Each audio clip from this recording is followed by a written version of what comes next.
But there's something you really need to know about cats, and especially cat food, and this is something that is truly infuriating.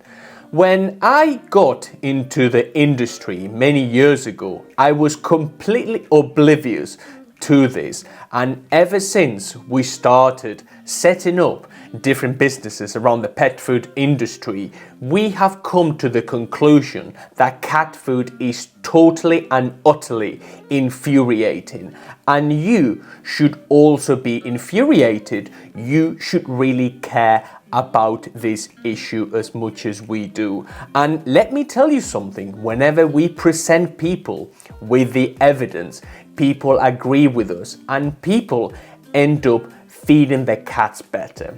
The main thing I want you to take away from this video is that cats are carnivores, and this is not reinventing the wheel, and I am not saying anything that's too controversial or too novel. The reality, the sad reality about most commercial cat food is that it is so inappropriate for our cats. It's unbelievable, and it's the actual reason why some of our cats suffer from so many health issues, whether that's kidney failure, diabetes, pancreatitis, obesity, tooth decay, and many other dietary requirements and dietary health issues. And this is something that needs to be brought to the forefront, and with your help we can totally be better. The main thing I want you to understand is that if you are feeding a cat food, the first thing you would need to do is read the ingredients of that cat food, and if you see any high glycemic, carbohydrates, or anything that's completely inappropriate for our cats, I would highly suggest you stop feeding it. Any cat food with wheat, with barley, with rice, with corn, with animal derivatives, with sugar or dextrose should really not have any place in your pantry, and it's actually and arguably one of the causes for so many health issues whenever it comes to our cats. Cats cannot digest all these grains and all these starches that are in modern cat food. Pet food scientists and pet food companies spend millions of dollars trying to craft the perfect weight kibble and the perfect food for our cats, whenever that's down to palatability, whenever that's down to texture, whenever that's down to the shape of the food. These companies spend so much money and end up tailoring and trying to get our cats addicted to their food. The only problem is that these ingredients are totally inappropriate for our cats and are utterly infuriating whenever we look at our cat from a biological standpoint. We wouldn't feed a lion anything with corn or a tiger with a bunch of rice. We just wouldn't give carnivores anything like that. Yet with cats, we seem to be putting a lot of highly inflammatory ingredients and ingredients that simply cannot be digested by our cats. And the main analogy I try to give people is that you wouldn't feed steak to a rabbit. You wouldn't cook a chicken and give it to a horse, because we all know that these animals are herbivores. Well, if we have a cat and a cat is a carnivore, we should try to understand their biology just a little bit. And guess what?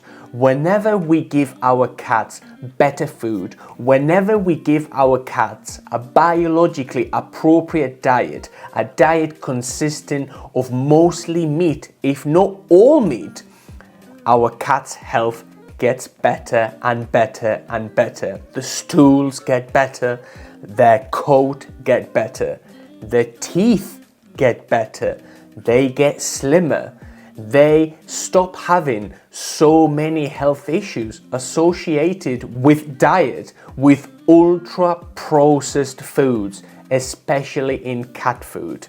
The industry really needs to stop, and the industry really needs to shift. And the only way the industry is going to change is with you. If you decide to stop feeding low quality cat foods, manufacturers will stop making it. It's as simple as that. Us, the consumer, have infinite resources, which is our dollars, to pay or not pay for a food. And so if companies start seeing decay in sales, they will start tailoring their recipes and tweak them for better ones. So it is incumbent upon you, it is incumbent on the shareability, and you telling other people, you going on forums, you commenting on this video, you sharing this knowledge and this information, this very, very basic stuff that doesn't seem to change with the time, and it's truly infuriating. We are providing our cats with stuff that isn't good for them. It isn't appropriate for them. It's completely bad for them. It's totally nonsensical, in my opinion, what we do with our cats. From now on, I really implore you to read all the ingredients for everything you give your cat. Anything that doesn't sound good for your cat, I would just stop feeding it.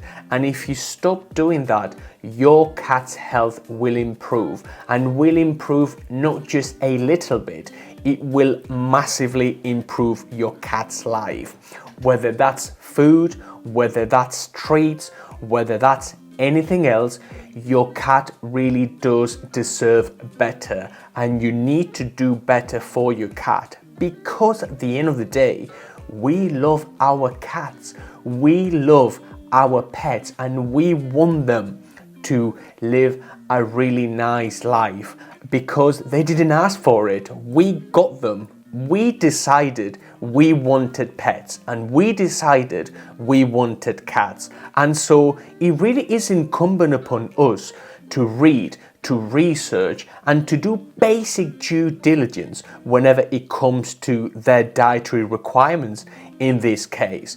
And with your help, we can totally change this. We can stop feeding bad quality cat foods, and we can start feeding good quality cat foods. And by diverting away from certain brands and putting our dollars into others, we will surely change these companies and for them to do much better for our cats. What do you think? Let me know, and I'll see you in the next one.